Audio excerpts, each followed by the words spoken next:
Bien-aimés dans le Seigneur, shalom. Quelle joie encore une fois de nous retrouver ensemble pour partager encore une fois le message que l'apôtre Nzengo nous a encore apporté. Il s'agit de vivre les surnaturels avec Christ.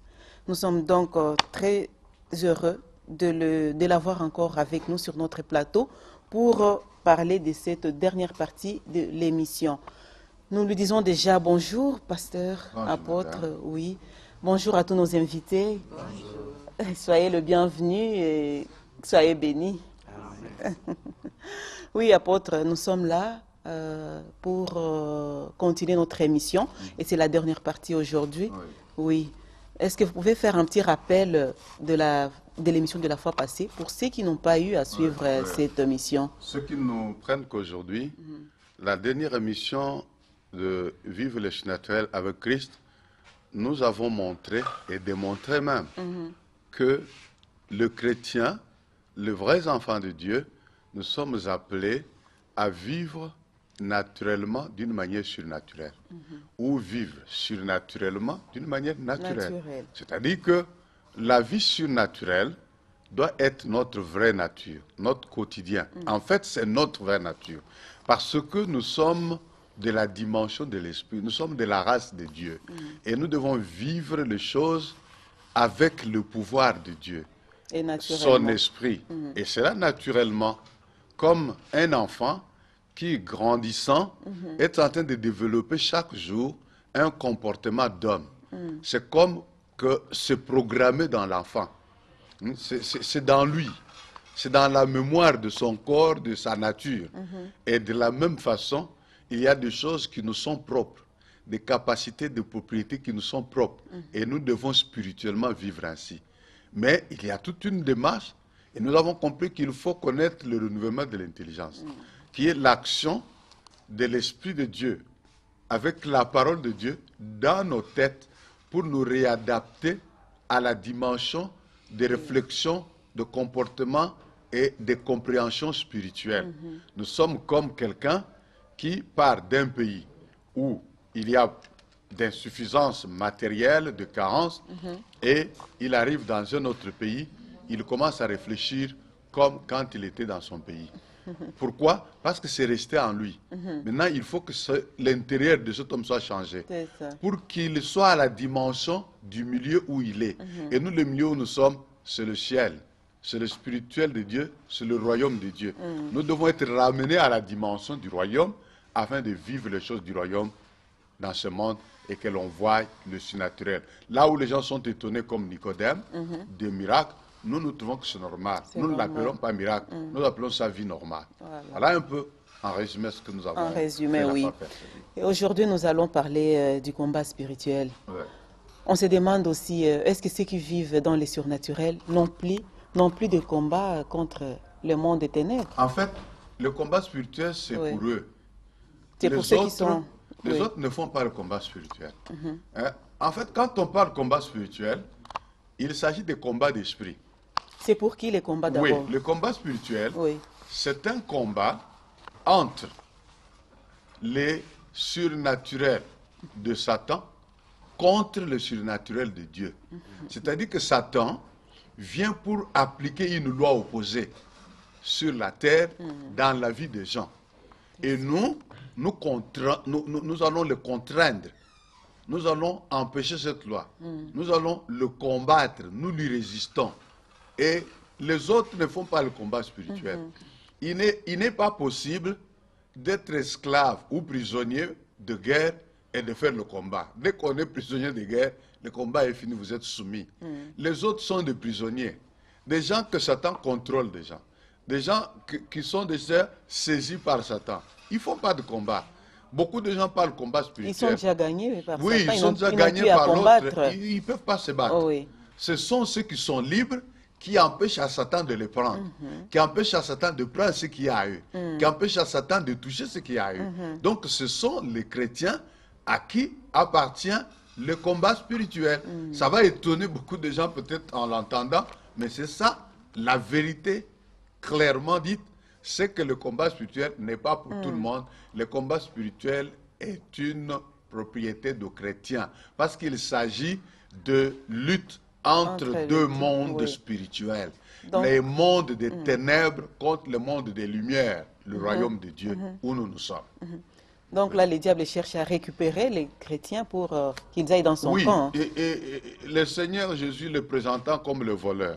Quand il vient, il ne vient que. Hein, quand en français, il parle comme ça. Il ne vient que. C'est-à-dire que c'est tout ce qu'il a comme travail. Toute son activité, c'est pour dérober, égorger, détruire. Et dans ce travail-là, nous venons pour lui empêcher de le faire parce que chez nous, notre maître, notre Seigneur, il est venu pour que nous ayons la vie. Et là où il a décidé que nous ayons la vie, et la vie dans son abondance, dans tous les domaines, nous interdisons au diable qui ne vient que pour sa mission, comme sa carte de visite est présentée là, nous venons pour lui dire non, ici tu ne fais pas. Tu as des endroits où tu dois faire, ici nous disons non. Quand des gens qu'il possède, qu'il habite, qu'il maintient, viennent vers Jésus, nous les amenons à Christ. Nous lui disons, tu n'as plus rien à voir avec ces gens. C'est terminé, l'esclavage est fini, tu dois les libérer, quitter leur vie, lâcher tout ce qui est à eux. Et c'est nous qui sommes le propriétaire du combat spirituel. Et qu'est-ce que le diable... qu'est-ce que je peux dire? Donc, les domaines du combat spirituel, est-ce qu'on peut les connaître? Oui. Qu'est-ce qu'il vise en premier? Oui. D'après la parole de Dieu, il faut que beaucoup de chrétiens le comprennent. D'abord, lorsque nous avons marché sans Christ, nous étions sous sa domination. Comme Paul le dit aux Éphésiens, autrefois vous étiez morts par vos offenses. Parce que vous marchiez selon le prince de ce monde. Hein, le prince qui gère la puissance de l'air, l'atmosphère spirituelle. Et vous étiez tous dedans. Mais quand vous venez à Christ, vous sortez de cette atmosphère. Vous rentrez dans une autre dimension. Vous êtes libérés, affranchis. Maintenant, vous avez le travail de libérer les autres. Leur apporter l'évangile pour qu'ils sortent. Il y a des choses qui se règlent quand nous venons à Christ. Maintenant, dès que nous commençons la marche avec Dieu, nous savons que nous avons un ennemi sur la terre. Cet ennemi, il a la poursuite de nous détruire. Il nous a fichés. Lui, il a nos noms dans sa liste noire. Nous sommes the wanted men et women. Et il veut notre destruction, il veut notre mort. Mais il ne pourra pas. Parce que celui qui est en nous, il est plus fort que lui. Et il va travailler pour nous avoir par ruse. Alors, le premier domaine de ce combat, c'est le domaine de la pensée. Ça, c'est la première chose qu'il attaque. Première chose, la pensée. Il va travailler comment dans nos pensées? Il va nous faire croire, nous n'avions pas dans l'émission passée du renouvellement de l'intelligence. Alors, l'opposé, son arme opposée, c'est attaquer nos pensées. Pour nous faire croire que rien n'a changé chez nous. Nous sommes toujours les mêmes individus. Nous sommes tous des incapables. Nous sommes tous de ceci. Il va introduire en nous ses pensées à lui. C'est ainsi que, si vous permettez que je lise quelque chose dans les Écritures, dans 2 Corinthiens, le chapitre 10, et je vais prendre le verset 3, 4, 5. Paul dit, si nous marchons dans la chair, donc dans le physique, nous ne combattons pas selon la chair. Nous ne combattons pas avec des poings, des coups de boxe et tout ça. Non, des coups de tête. Nous ne combattons pas selon la chair. Car les armes avec lesquelles nous combattons ne sont pas charnelles. Ce ne sont pas des armes physiques. Ce ne sont pas des Kalachnikov et autres. Non. Ce ne sont pas des armes physiques charnelles. C'est spirituel. Mais elles sont puissantes par la vertu de Dieu pour renverser des forteresses. Des forteresses, c'est des sortes de murailles, des villes fortifiées avec des murailles, des forteresses. Les armes que nous avons ont la capacité et la puissance de renverser les forteresses. Mais comment ils construisent ces forteresses? Les forteresses, quelqu'un qui est dans des forteresses à l'époque, parce que ici il faut comprendre le langage, la Bible, nous la lisons dans les temps présents, mais elle dépeint l'environnement du temps où elle a été écrite, où cette lettre a été écrite.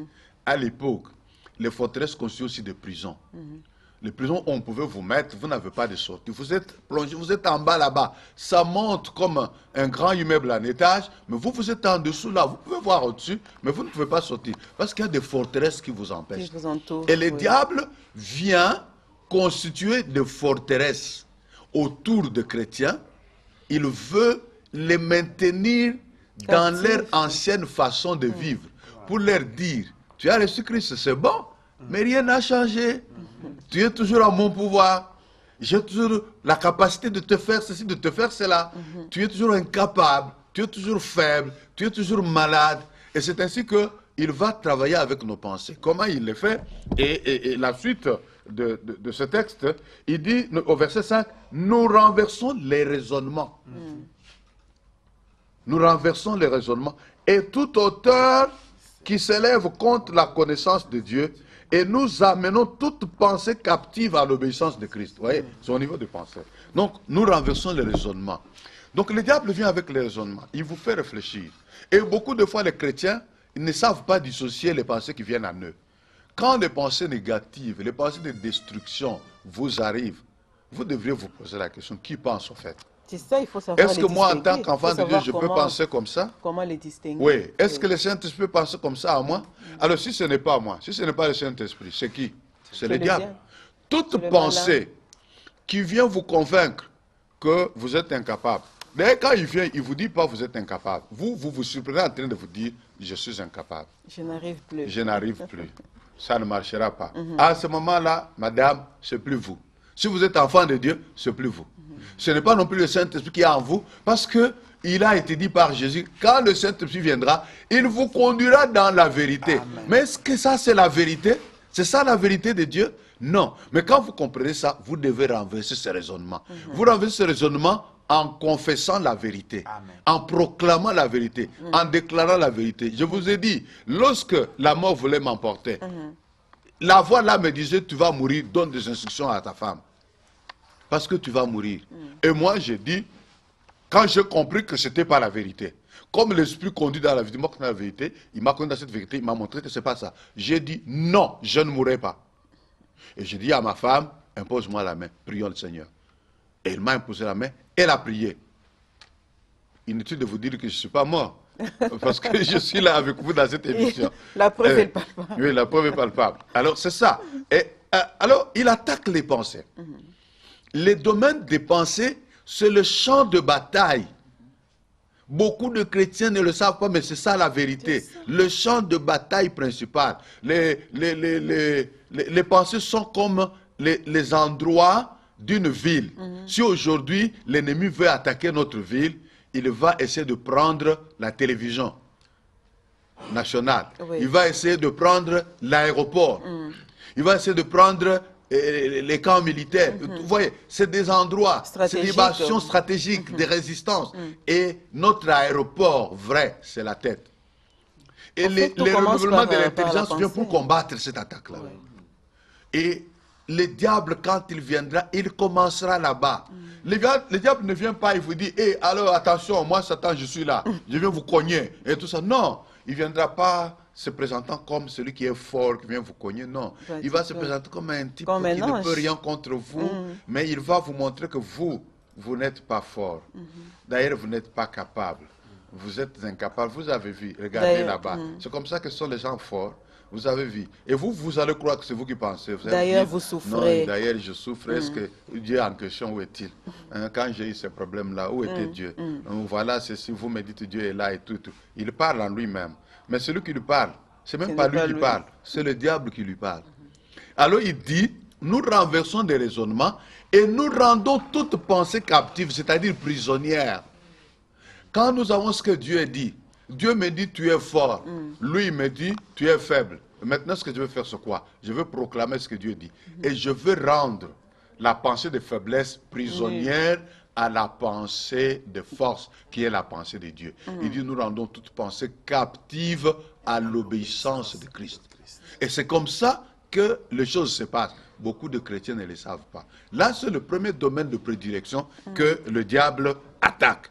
Et lorsque nous avançons, nous quittons le domaine de la pensée, nous devons savoir que la prière est un domaine combattu par Satan. Satan n'aimera pas vous voir prier. Parce qu'en priant, vous rentrez en communion avec votre Père. Vous communiez avec lui, mais vous croissez aussi. Et par la prière, vous influencez les choses sur la terre. Donc Satan n'aime pas la prière. Il n'aime pas les chrétiens qui prient. Il peut vous donner à faire tout, mais surtout pas à prier. Il peut même vous laisser aller à l'église, pourvu que vous lui promettiez de ne pas prier. Il peut vous laisser vous promener avec la Bible la main partout, pourvu que vous ne priez pas. Parce que quand vous priez, vous les dérangez. Tout ça sont des signes qui doivent nous interpeller quand nous les voyons arriver dans notre vie. Oui, quand vous sentez la faiblesse dans la prière, ne tolérez pas ça. C'est-à-dire qu'il planifie de vous faire du mal. Et pour commencer, il veut vous affaiblir. Or, quand vous ne priez pas, vous vous affaiblissez spirituellement. Vous ne pouvez pas demeurer solide spirituellement sans la prière. Vous n'avez plus d'armes pour combattre. Vous n'avez plus d'armes. Et là, il vous affaiblit et quand il vient, il passe dessus. Donc, vous avez besoin de vous maintenir dans la vie de prière. Quand vous sentez les faiblesses commencent à vous venir, vous voulez prier, ça ne marche pas. Moi, je dis aux gens, il faut travailler pour que vous soyez toujours en train de prier. La Bible nous dit prier sans cesse. Bon, elle ne dit pas sans cesser, hein, parce que beaucoup de gens ont inversé les choses. Il prie sans cesser. Lui, il a dit sans cesse, c'est-à-dire prier toujours, à tout moment. Mais sans cesser, c'est être en prière pour la vie. Il y a des gens qui n'ont plus de travail, qui sont à l'église, des femmes mariées qui sont à l'église du matin au soir, et ils prient sans cesser.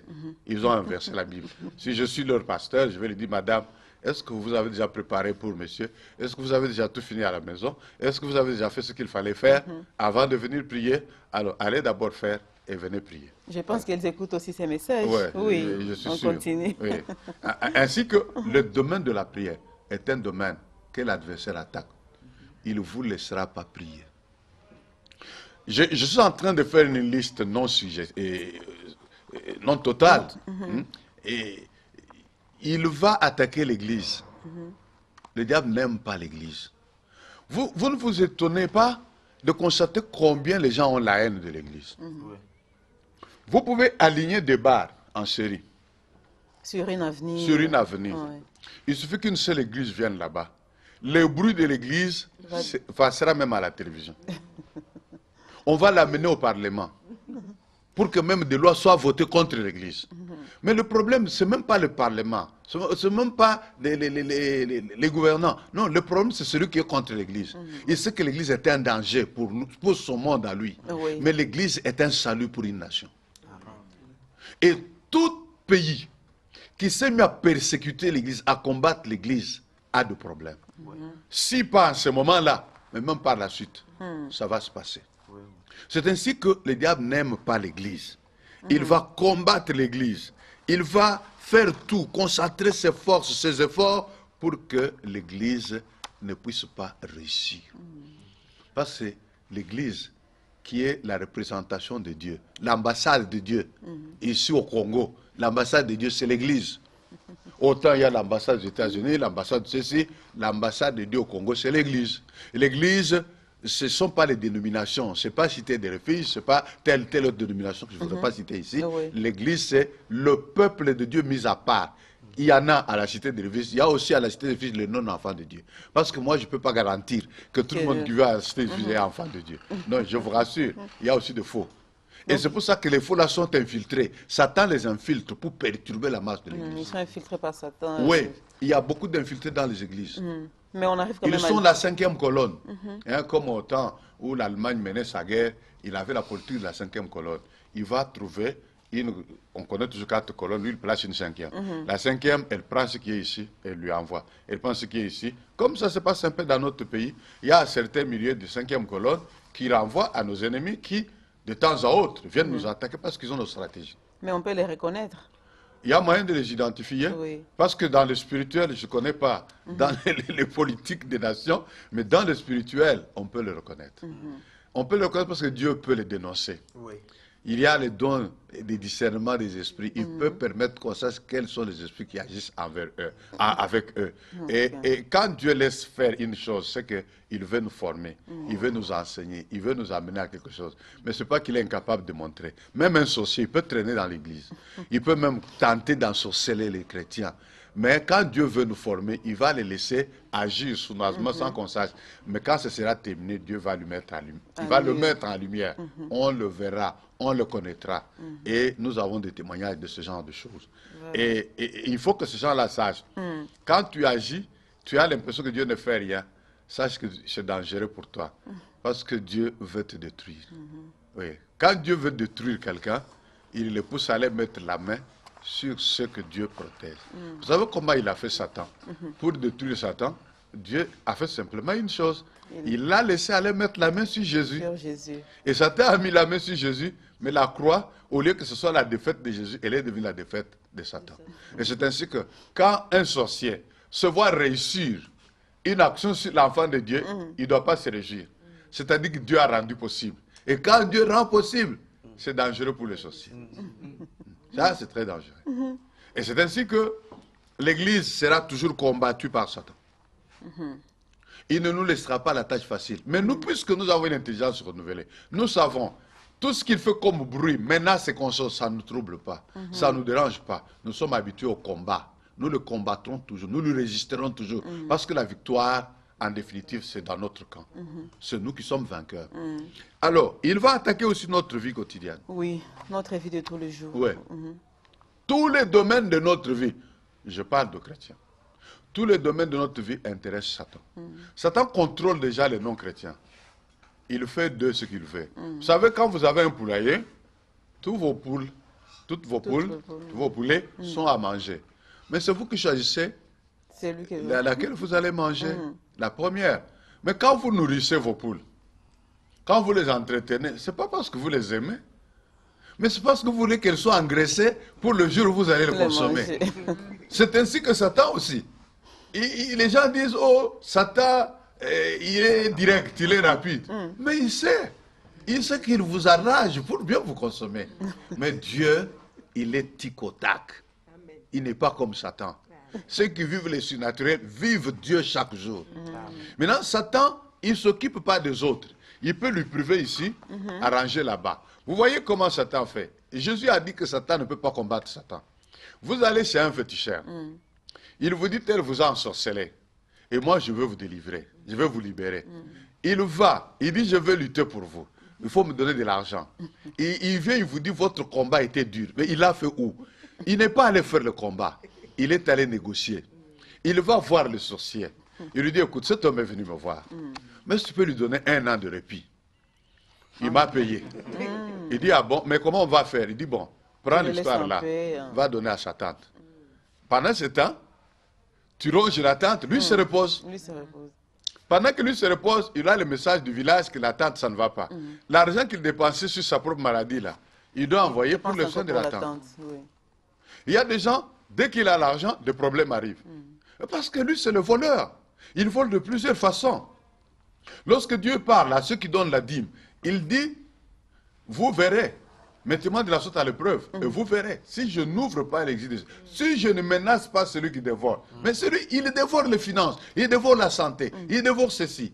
Il est tout le temps en train de chercher à combattre la vie. Il y a des gens qui sont déjà à sa merci, il détruit ce qu'ils ont, ce qu'ils sont, ils ne peuvent rien faire, ils changent de département avec eux.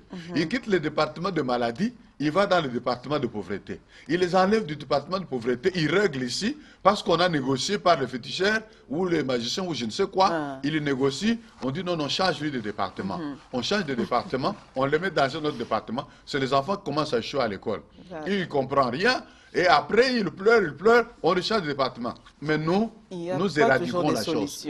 Nous éradiquons, c'est comme une maladie qu'on chasse. On éradique, c'est fini. On arrête même le vaccin.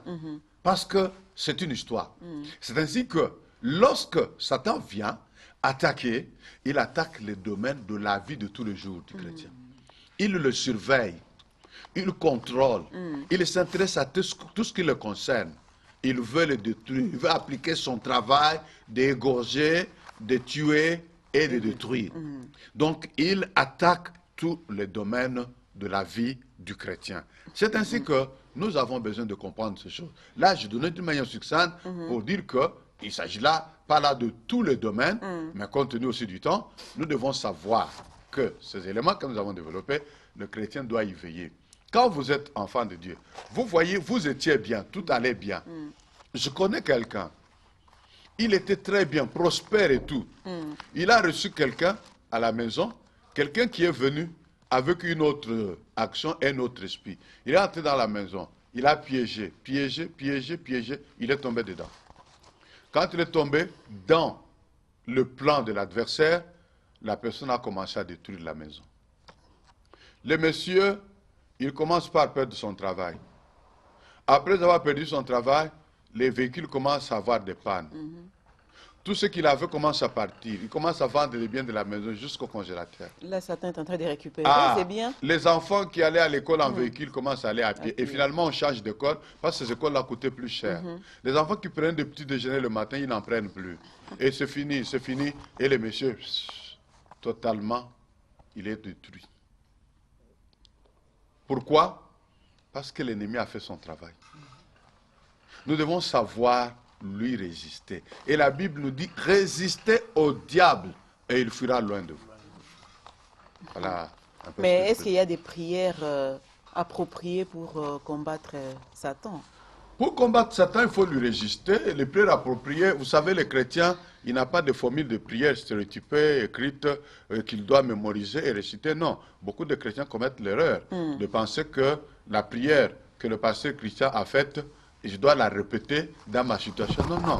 Le Saint-Esprit nous inspire les prières selon la volonté de Dieu exprimée dans sa parole. Nous prions avec la parole de Dieu. Nous prions en exprimant la volonté de Dieu.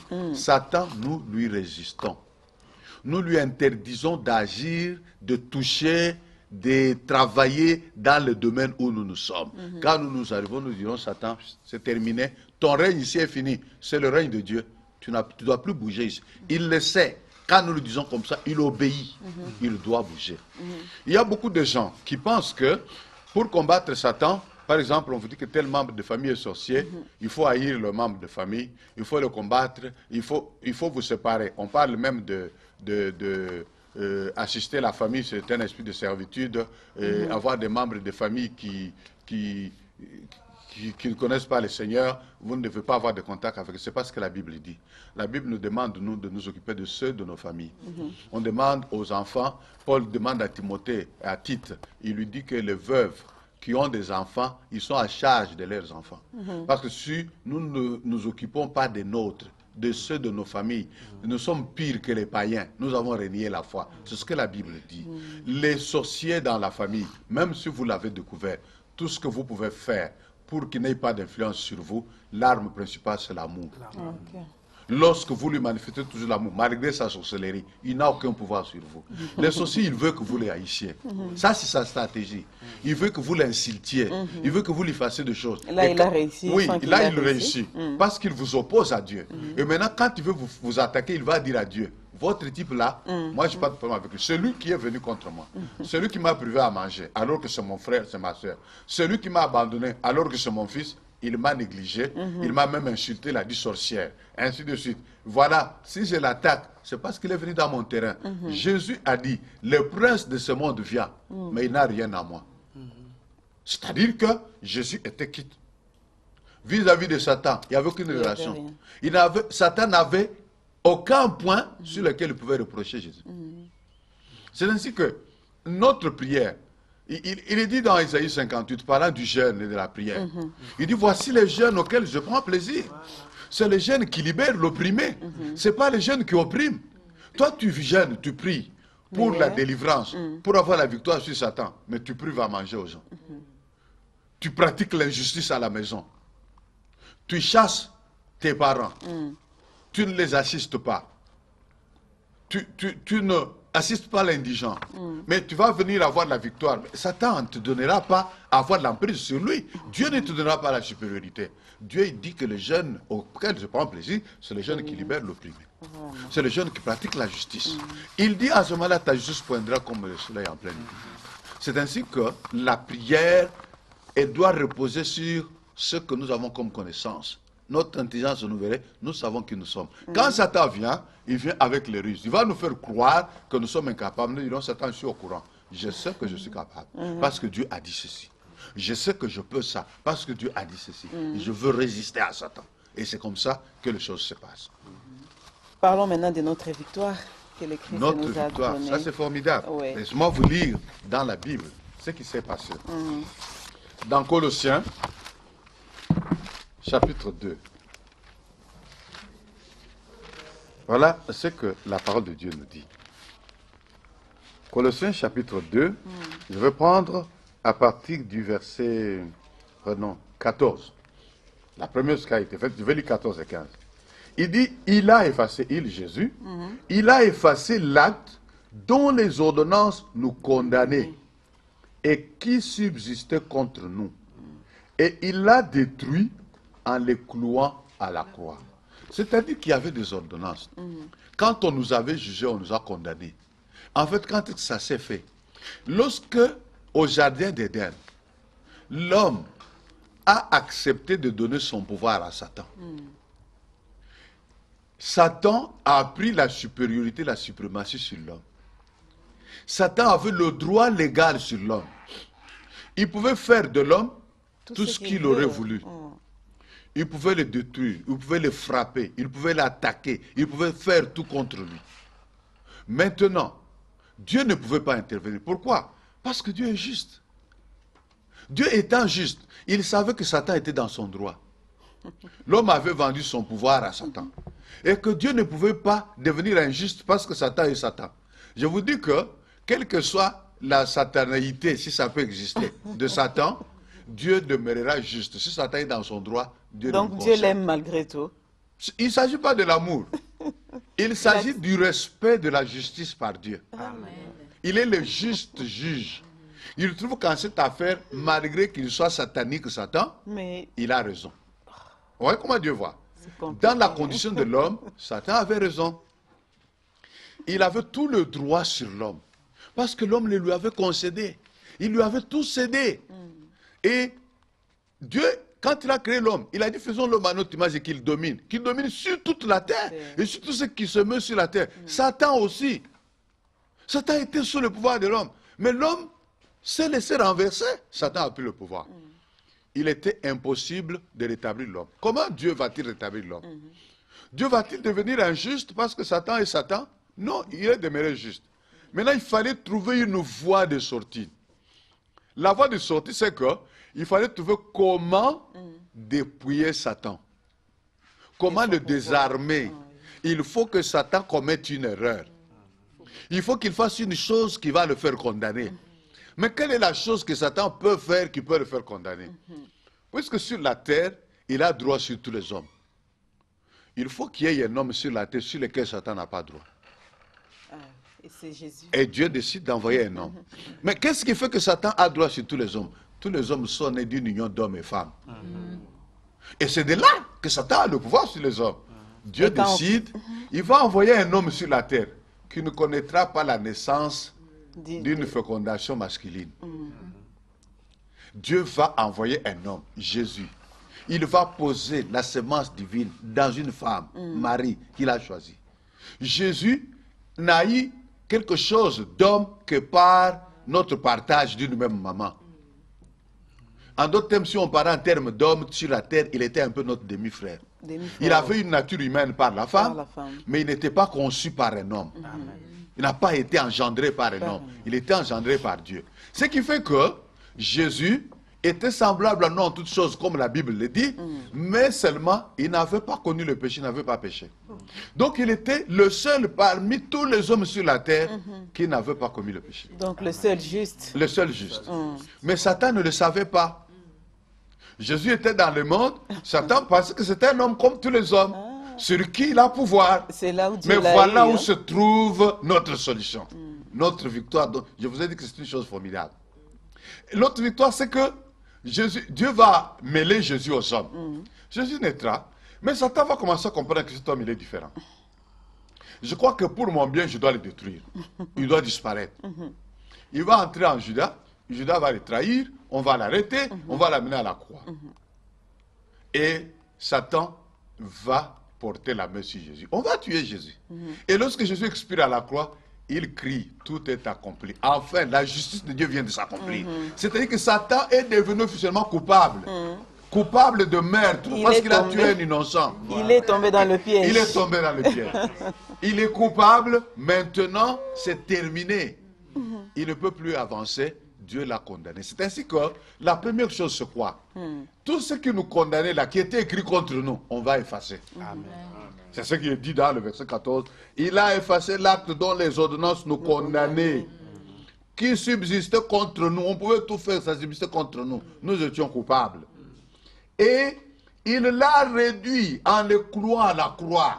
En le clouant à la croix. Il a réduit ces choses, ça a été effacé. Maintenant, la suite, c'est quoi? Au 15, formidable. Il dit, il a dépouillé les dominations et les autorités. Il les a livrées publiquement en spectacle, en triomphant d'elles par la croix. Voilà ce qu'il a fait. Lorsqu'il a effacé ce qui nous empêchait d'être libérés du diable. Maintenant, Satan est rendu coupable. Il dit, Satan, jugé, condamné, arrêté. Nous sommes libres. Maintenant, Satan... On devrait applaudir. Satan a été anéanti. Il a été dépouillé. Quand on dépouille, dans les systèmes ici, et ici, même dans notre loi, lorsque un général est reconnu coupable, il est jugé. Quand il est condamné, nous le voyons même dans des procès. La première chose, on lui enlève le galon. On lui enlève tout ce qui faisait son autorité. Oui. C'est fini, il est devenu ordinaire. Même un caporal va lui dire, hé, les kakuna, allez, au coin. Il va aller, c'est fini, il n'est plus général. Satan est comme ça. Il a été dépouillé. Le jugement accompli, exécuté. On dit que Jésus a dépouillé les dominations, les autorités, les principautés des ténèbres. Il les a dépouillés. Ils n'ont plus ce qui faisait l'autorité. Ils sont dépouillés. Satan a été écrasé à la tête. Il a eu des convulsions. Il est incapable. Depuis qu'on lui a écrasé la tête, il a la tête troublée. Il n'a même plus la capacité d'identifier normalement. Satan est vaincu, fini pour lui. Il ne peut rien contre ceux qui sont à Dieu. C'est ainsi que la Bible nous dit, nous avons tout pleinement en Christ, qui est le chef de toute autorité et de toute domination. Les chrétiens doivent savoir cela. Ils doivent avoir une intelligence renouvelée. Ils doivent savoir que nous marchons dans la victoire. Nous ne cherchons pas la victoire, nous l'avons. Nous ne combattons pas pour avoir la victoire. J'ai dit aux gens, notre combat est un match en différé. Vous avez les matchs où nos léopards ont joué, je ne sais pas, contre Burkina Faso. On peut les montrer toutes les années. Quand vous voyez le joueur burkinabé dribbler toute notre défense, rester en face du gardien, même mettre le gardien dehors, vous connaissez le score. Quand vous connaissez le score, vous êtes tranquille. Quand les gens ont peur, on va marquer. Non, je connais le sport. Le match, je connais le score de ce match. Il a fini en notre faveur. Vraiment. Et c'est comme ça. Nous, la victoire de la croix est un match en différé. Elle est unique. On ne la rejouera pas. Moi, je ne peux pas aller rejouer la croix. Moi, je ne peux pas aller combattre pour la victoire. Vous voyez notre combat spirituel? Ce n'est pas un combat pour la victoire. C'est le combat pour le maintien de la victoire. La victoire, elle est nôtre. Moi, je n'aime pas les choses du genre, allons dans le camp de l'ennemi, allons prendre ce qu'il nous a volé. Non, Jésus a fait le boulot. Ce qui nous a volé a été rétabli. Ça a été restitué. Maintenant, nous avons le pouvoir de maintenir ce qu'il y a à nous. La victoire est notre possession. C'est notre partage. Nous n'avons pas besoin de vivre dans la peur. Voilà. Satan a été vaincu. Satan a été vaincu. Amen. Gloire au Seigneur. Apôtre, nous sommes arrivés à la fin de notre émission. Le temps qui nous est imparti est vraiment à sa fin. Oui. Donc, nous remercions tous nos invités. Nous vous remercions également. Merci beaucoup. Et nous pensons que vous serez toujours des nôtres pour partager ces bons moments avec le Seigneur. Pour ceci, nous sommes disponibles en tout temps, à moins que nous soyons libres. Voilà, bien-aimés, nous vous disons donc au revoir et nous pensons que ce message vraiment vous a nourri et soyez fortifiés par la grâce du Seigneur. Merci et à la prochaine. Que Dieu vous bénisse. Amen.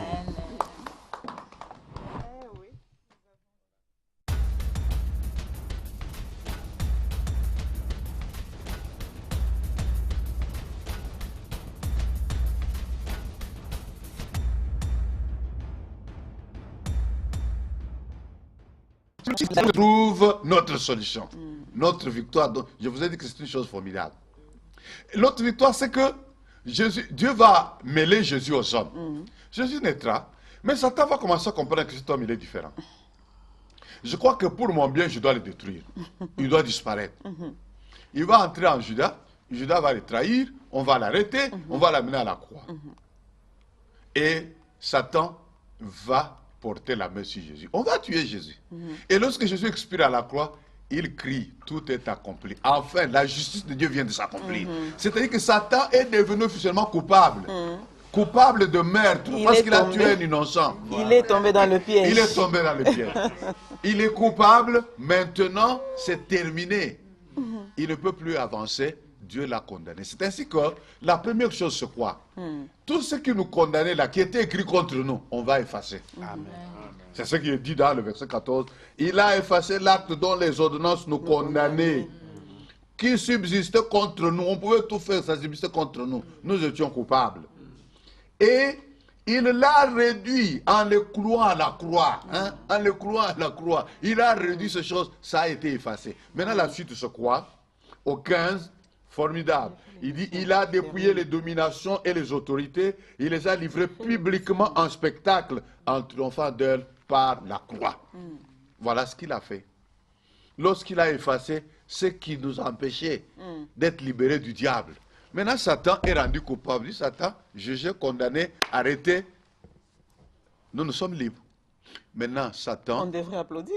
Satan a été anéanti. Il a été dépouillé. Quand on dépouille, dans les systèmes ici, et ici, même dans notre loi, lorsque un général est reconnu coupable, il est jugé. Quand il est condamné, nous le voyons même dans des procès. La première chose, on lui enlève le galon. On lui enlève tout ce qui faisait son autorité. Oui. C'est fini, il est devenu ordinaire. Même un caporal va lui dire, hé, les Kakuna, allez, au coin. Il va aller, c'est fini, il n'est plus général. Satan est comme ça. Il a été dépouillé. Le jugement accompli, exécuté. On dit que Jésus a dépouillé les dominations, les autorités, les principautés des ténèbres. Il les a dépouillés. Ils n'ont plus ce qui faisait l'autorité. Ils sont dépouillés. Satan a été écrasé à la tête. Il a eu des convulsions. Il est incapable. Depuis qu'on lui a écrasé la tête, il a la tête troublée. Il n'a même plus la capacité d'identifier normalement. Satan est vaincu, fini pour lui. Il ne peut rien contre ceux qui sont à Dieu. C'est ainsi que la Bible nous dit, nous avons tout pleinement en Christ, qui est le chef de toute autorité et de toute domination. Les chrétiens doivent savoir cela. Ils doivent avoir une intelligence renouvelée. Ils doivent savoir que nous marchons dans la victoire. Nous ne cherchons pas la victoire, nous l'avons. Nous ne combattons pas pour avoir la victoire. J'ai dit aux gens, notre combat est un match en différé. Vous avez les matchs où nos léopards ont joué, je ne sais pas, contre Burkina Faso. On peut les montrer toutes les années. Quand vous voyez le joueur burkinabé dribbler toute notre défense, rester en face du gardien, même mettre le gardien dehors, vous connaissez le score. Quand vous connaissez le score, vous êtes tranquille. Quand les gens ont peur, on va marquer. Non, je connais le sport. Le match, je connais le score de ce match. Il a fini en notre faveur. Vraiment. Et c'est comme ça. Nous, la victoire de la croix est un match en différé. Elle est unique. On ne la rejouera pas. Moi, je ne peux pas aller rejouer la croix. Moi, je ne peux pas aller combattre pour la victoire. Vous voyez notre combat spirituel? Ce n'est pas un combat pour la victoire. C'est le combat pour le maintien de la victoire. La victoire, elle est nôtre. Moi, je n'aime pas les choses du genre, allons dans le camp de l'ennemi, allons prendre ce qu'il nous a volé. Non, Jésus a fait le boulot. Ce qu'il nous a volé a été rétabli. Ça a été restitué. Maintenant, nous avons le pouvoir de maintenir ce qu'il y a à nous. La victoire est notre possession. C'est notre partage. Nous n'avons pas besoin de vivre dans la peur. Voilà. Satan a été vaincu. Satan a été vaincu. Amen. Gloire au Seigneur. Apôtre, nous sommes arrivés à la fin de notre émission. Le temps qui nous est imparti est vraiment à sa fin. Oui. Donc, nous remercions tous nos invités. Nous vous remercions également. Merci beaucoup. Et nous pensons que vous serez toujours des nôtres pour partager ces bons moments avec le Seigneur. Pour ceci, nous sommes disponibles en tout temps, à moins que nous soyons libres. Voilà, bien-aimés, nous vous disons donc au revoir et nous pensons que ce message vraiment vous a nourri et soyez fortifiés par la grâce du Seigneur. Merci et à la prochaine. Que Dieu vous bénisse. Amen.